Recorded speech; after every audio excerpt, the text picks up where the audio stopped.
Matt for AVNation.tv. We are here at CEDIA Expo 2018 in lovely San Diego, California. We are in the Atlona booth with my friend Nick. Nick, how you doing?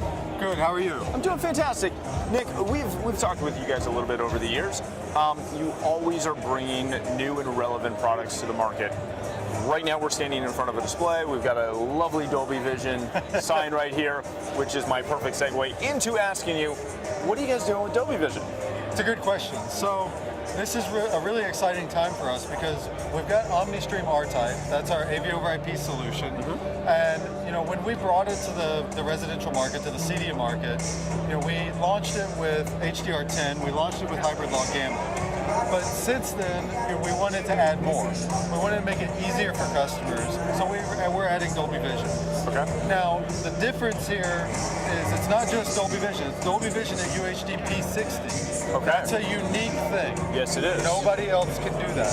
Everybody else is doing Dolby Vision up to P30, even the HD-based T guys. Yep. We're doing it all the way up to P60. That's ridiculous. What are the inherent challenges of doing P60 compared to doing P30? Well, the problem goes back to how Dolby chose to shove the metadata into the video. Okay. So unlike HDR10 and hybrid log gamma, where the metadata is carried as a sidecar, for Dolby Vision, the metadata is actually buried in the active video, which is a little different. And that enables some unique things. It enables Dolby to do dynamic metadata, so the metadata can actually change on a frame-by-frame basis, which gives a better picture and blah, blah, blah. Dolby has all the things they're excited about. Of course. But from a video standpoint, it makes it difficult to handle because with our HD-based T solutions, with our friends that do 10 gig AV over IP solutions, if you go past 10 gig, you have to apply compression. Right. And to go UHD P60, that's 18 gigs, so we have to apply compression. As soon as you apply compression, it destroys the metadata. Of course. Here in R-Type, of course, we're applying compression since we're going all the way down to a 1 gig solution. Right.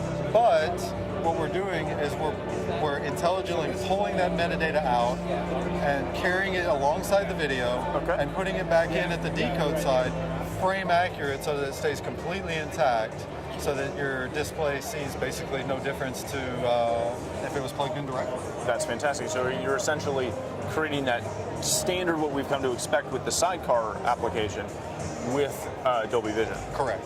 So from a dealer standpoint, obviously the technical jargon is incredibly interesting, but does it change any of that conversation for us? Well, I think it just makes things easier for a dealer, right? Because now they have a solution that does UHD P60, does HDR10, does hybrid log gamma, does Dolby Vision, no asterisks, just everything across the board, right. And it's easy for them. They don't have to explain to their customer why their Apple TV Dolby Vision at P60 won't work, right? Because it will. That's fantastic, and there's no change to the infrastructure methodology or anything because it's consistent straight out the bar, same box. And the beauty is it's a software upgrade. Really? So it's if you have a customer that has an existing OmniStream system and they want to add Dolby Vision to it, no problem. That's buy fantastic. the license and upgrade.